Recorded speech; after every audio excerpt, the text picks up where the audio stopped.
సాబితో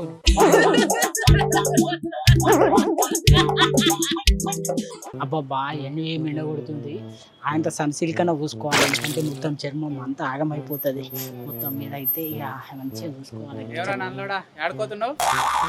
ఏంది నల్లోడు అంటున్నావు? ఏంది నేను ఏడుకోతే నీకెందుకు? అబ్బో ఇటు తెల్లగుంటే ఆగపోతుండే కదా. ఎవరా నల్లమొక్కపోడు ఎడ తిరుగుతున్నావురా ఊర్లో పోండి అంటావు. ఆఖరికి వస్తే నువ్వు గుట్ట అంటావు. నేను నల్లగా కుడితే నీకేం బాధ అవుతుంది? పుట్టినప్పటి సంది గిదే, అందరు బాధ పెట్టుడే నన్ను. ఇప్పుడే ఉన్నదిరా కొత్తగా నువ్వు పుట్టిన సంది నిన్ను నల్లోడనే కదా పిలిచేది అందరూ. ఇప్పుడు నన్ను ఒక్కరినే అంటే బాధ లేదు, అంత పెద్ద మేడంను కూట నల్ల ముఖం అని చెప్పి అప్పుడు తక్కువ చూసిరంట. ఏ మేడం రో? ఇంకే madam, Kerala chief secretary Sharada madam. Madam గుట నా లెక్కనే పుట్టినప్పటి సంది నల్లగానే ఉన్నదంట రాధిక.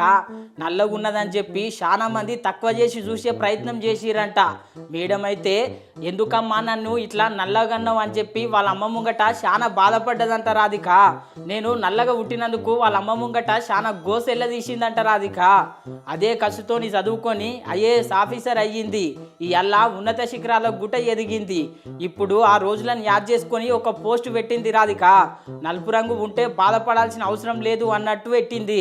ఈ పోస్ట్ సోషల్ మీడియాలో ఇప్పుడు మస్తు వైరల్ అవుతున్నది రాధిక. కేరళ లీడర్లు అయితే మేడంకు జై కొడుతున్నారు. మళ్ళా వాయమ్మని ఏందో ఏమో ఈ లోకము. అయినా మన లోకంలాగా కులంకి లొల్లే, గా మతాలకు లొల్లే, ఇప్పుడు మనిషి కలర్ కూడా లొల్లినేనా? అట్లుంటది ఈ లోకంతోని.